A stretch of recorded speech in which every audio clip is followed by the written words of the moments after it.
Hello students, welcome to परम class. आज हम simple crystal structure next structure के बारे में स्टडी करेंगे, डायमंड स्ट्रक्चर।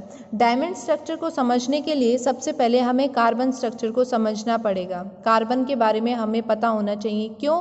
क्योंकि जो डायमंड है वो उसके अंदर कार्बन प्रेजेंट होता है, या फिर हम इस तरीके से बोलते हैं डायमंड जो है वो कार्बन का एलोट्रॉप होता है। तो सबसे पहले हम ये समझेंगे कि कार्बन की वैलेंसी कितनी होती है, ऑर्बिटल स्ट्रक्चर कैसी होती है, और ये हमें टेट्राहेड्रल वॉइड्स देता है वो किस तरीके से देता है। तो डायमंड के लिए हम पहले समझ रहे हैं कार्बन को। कार्बन का एटॉमिक नंबर होता है 6। अगर हम इसकी इलेक्ट्रॉनिक कॉन्फ़िगरेशन की बात करें तो इसकी जो इलेक्ट्रॉनिक कॉन्फ़िगरेशन होती है वो होती है 1s², 2s², 2p2। 2 × 2 + 2 + 2 6 हो जाएगा। तो टोटल यहाँ पे इसकी कॉन्फ़िगरेशन 6 हो गई। 1s² जो है वो किसको रिप्रेजेंट कर रहा है कि यहाँ पे 2 इलेक्ट्रॉन है और वो किस फॉर्म के अंदर है, पेयर्ड फॉर्म के अंदर। ठीक है, फिजिक्स के अंदर हम बोलते हैं ऑर्बिट, और केमिस्ट्री के अंदर यूज़ किया जाता है ऑर्बिटल। जब इसकी इलेक्ट्रॉनिक कॉन्फ़िगरेशन को हम रिप्रेजेंट करेंगे तो इसको इस तरीके से ड्रॉ किया जाएगा 1s², देन 2s², एंड हम यूज़ करेंगे नेक्स्ट 2p²। यहाँ पे 2 है तो इसका मतलब ये कम्प्लीटली पेयर्ड है, इसको हम इस तरीके से लेंगे। नेक्स्ट जो है वो एस शेल के अंदर आ रहा है, तो इसका मतलब ये भी क्या है, कम्प्लीटली पेयर्ड फॉर्म के अंदर आ रहा है। लेकिन p के अंदर जो है वो कितने होते हैं, 6 इलेक्ट्रॉन होते हैं, और यहाँ कितने इलेक्ट्रॉन है, 2 इलेक्ट्रॉन है। तो इसके अंदर जो सब शेल होंगी वो कितनी होंगी, 3 होंगी। अब हम इस तरीके से लिखते हैं, पहले फर्स्ट, देन उसके बाद सेकंड एटम, थर्ड एटम, फिर जो नेक्स्ट बच जाता है इलेक्ट्रॉन उसको हम यहाँ पेयर्ड फॉर्म के अंदर दिखाते हैं। यहाँ हमारे पास कितने हैं, 2, तो हम 2 के लिए सेकंड को फिल कर देंगे। ये जो कॉन्फ़िगरेशन है ये रिप्रेजेंट कर रहा है ग्राउंड इलेक्ट्रॉनिक कॉन्फ़िगरेशन को। ठीक है, अब देखो हमने फिजिक्स के अंदर पढ़ा है कि जब हम किसी भी मेटल सरफेस के ऊपर रेडिएशंस फॉल कराते हैं तो इलेक्ट्रॉन्स जो हैं वो मेटल सरफेस से बाहर आ जाते हैं, जंप करते हैं इलेक्ट्रॉन्स। तो ऐसे ही यहाँ पे होगा, ये जो 1s2 2s2 है ये अपना शेयरिंग करेगा, 2s2 किसको देगा, 2p को देगा, ताकि इसकी जो वैलेंसी है वो कंप्लीट हो जाए और ये हमारी किस में आ जाए, स्टेबल फॉर्म के अंदर। तो ये अपना एक इलेक्ट्रॉन इसे दे रहा है, तो यहाँ पे कुछ इस तरीके से बच जाएगा 2s2, और यहाँ पे इसकी जो सब शेल है वो क्या होंगी, कंप्लीटली फिल्ड हो जाएंगी। और इस कंडीशन को हम क्या बोलते हैं, स्टेबल कंडीशन। ठीक है, यहाँ पे इलेक्ट्रॉनिक कॉन्फ़िगरेशन जो है वो स्टेबल फॉर्म के अंदर होगी। अब देखो यहाँ 1 है हमारे पास, और यहाँ पे हमारे पास कितने हैं, 3 हैं। तो इसका मतलब S के अंदर हम इस तरीके से लिखेंगे, S के अंदर 1 इलेक्ट्रॉन है, P के अंदर 3 इलेक्ट्रॉन है। तो इसकी जो हाइब्रिडाइजेशन होगी उसको हम इस तरीके से लिखेंगे S1p3 की फॉर्म में। इसका मतलब sp हाइब्रिड कम्बिनेशन होगा यहाँ पे। ठीक है, हमें यहाँ पे 4 ऑर्बिटल मिले हैं और इनकी जो एनर्जी होगी वो क्या रहेगी, इक्वल रहेगी। तो फाइनली इसको हम इस तरीके से भी ड्रॉ करके दिखा सकते हैं, 1 2 3 एंड 4। तो यहाँ पे हमारे पास कितने आ गए, 4 इलेक्ट्रॉन्स आ गए। तो ये जो है कम्बिनेशन ये रिप्रेजेंट कर रहा है टेट्राहेड्रल कंडीशंस को। ठीक है, और यहाँ पे कैसा होगा, ये फेस सेंटर्ड होगा। और टेट्राहेड्रल वॉइड को हम किस तरीके से ड्रॉ करेंगे, देखो यहाँ पे हमने एक सर्कल ड्रॉ किया, अनदर सर्कल हम यहाँ ड्रॉ कर रहे हैं, एक सर्कल हमने इस तरीके से लिया, यहाँ पे हमने एक ट्रायंगल ले लिया है, इनके जो कॉर्नर्स हैं वहाँ पे हम सर्कल ड्रॉ करेंगे। तो यहाँ पे हमें ये एक स्पेस मिल रहा है, इस स्पेस को हम क्या बोलेंगे, टेट्राहेड्रल वॉइड। ठीक है, इसी के ऊपर हम क्या करेंगे, एक और इस तरीके से सर्कल ड्रॉ कर देंगे, ये कहलाता है टेट्राहेड्रल वॉइड। ठीक है, आई होप अब आपको समझ आ जाएगा कि जो डायमंड स्ट्रक्चर होती है वो हमारी FCC क्यों होती है और उसको हम टेट्राहेड्रल स्ट्रक्चर क्यों बोलते हैं।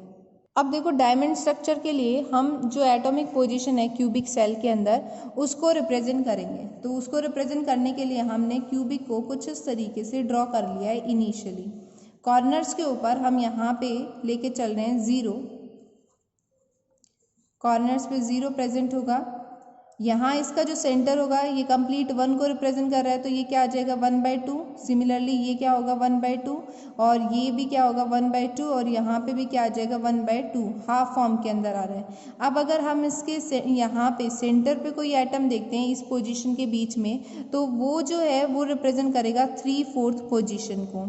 ठीक है, ऐसे ही अगर हम यहाँ पे चेक करते हैं तो वो रिप्रेजेंट करता है 1/4 पोजीशन को। इसको हम इससे ज्वाइन करा देंगे। यहाँ पे अगर हम चेक कर रहे हैं तो वो 1/4 पोजीशन को रिप्रेजेंट करेगा, इसको इससे ज्वाइन करा देंगे और इसको इससे ज्वाइन करा देंगे। ठीक है, ये यहाँ पे ज्वाइन हो जाएगा।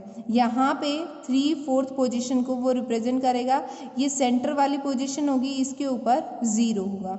इस तरीके से जो एटॉमिक पोजीशन होती है क्यूबिक सेल के अंदर फॉर डायमंड स्ट्रक्चर, वो हम रिप्रेजेंट करते हैं। अब देखो इस स्ट्रक्चर को किस तरीके से स्टडी करेंगे जो हमने यहाँ पे ड्रॉ किया है। यहाँ पे 2 फेस सेंटर्ड सबलेटिस होती हैं, और एक जो है वो इसकी सबलेटिस होती है जो ओरिजिन के ऊपर पॉइंट प्रेजेंट होती है, जिसको हम लिखते हैं 0 0 की फॉर्म में, और जो दूसरी होती है उसको हम लिखते हैं 1/4 1/4 एंड 1/4 के अंदर, वो 1/4 होती है, और इसको हम डायगनली देखते हैं। जो डायमंड की स्ट्रक्चर्स होती हैं वो लूजली पैक्ड होती हैं। डायमंड की तरह ही हम अनदर एग्जाम्पल ले सकते हैं, जैसे कार्बन है, सिलिकॉन है, जर्मेनियम है, ये हमारे इसी स्ट्रक्चर के अंदर आते हैं। अब हम इसकी क्रिस्टल स्ट्रक्चर देखेंगे कि टेट्राहेड्रन बॉन्ड्स का अरेंजमेंट किस तरीके से होता है और इसको कैसे ड्रॉ करते हैं। तो यहाँ पे सबसे पहले हम एक सिंपल यूनिट सेल ड्रॉ करेंगे। कॉर्नर्स पे एटम प्रेजेंट होंगे इस तरीके से।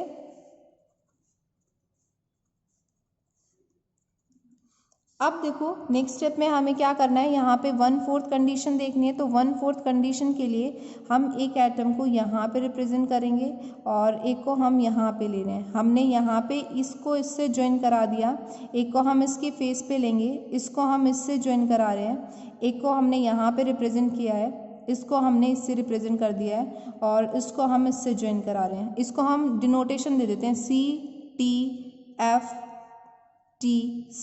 तो ये चल रहा है, C से T गया, T से F जा रहा है, F से T जाएगा और T से C। तो इसका मतलब यहाँ पे हमारे पास एक जिगजैग पाथ आ जाएगा। इसी तरीके से नेक्स्ट हम यहाँ पे रिप्रेजेंट करेंगे। इसका ये जो सेंटर है इसको हम यहाँ पे एक पॉइंट से ज्वाइन कराएंगे। एक एटम यहाँ प्रेजेंट होगा, देन एक एटम यहाँ प्रेजेंट होगा, इसको इसके साथ ज्वाइन करा देंगे और एक को इसके साथ ज्वाइन करा देंगे। तो ये हमारा किस में चलेगा, जिगजैग पाथ के अंदर चलेगा। अब देखो एक इस फेस के ऊपर भी प्रेजेंट होगा, तो इस वाले को हम इसके साथ ज्वाइन करा देंगे और इसको हम इसके साथ ज्वाइन करा देंगे। ठीक है, यहाँ फेस पे तो इसको हमने इसके साथ ज्वाइन किया है। अब इसके फेस पे भी, फ्रंट और बैक फेस पे भी प्रेजेंट होगा, तो एक एटम जो है वो यहाँ प्रेजेंट है, इसको हम इसके साथ इस तरीके से ज्वाइन करा रहे हैं, और एक इसके ऊपर होगा, तो इसकी फॉर्मेशन जो है वो कुछ इस तरीके से आ जाएगी।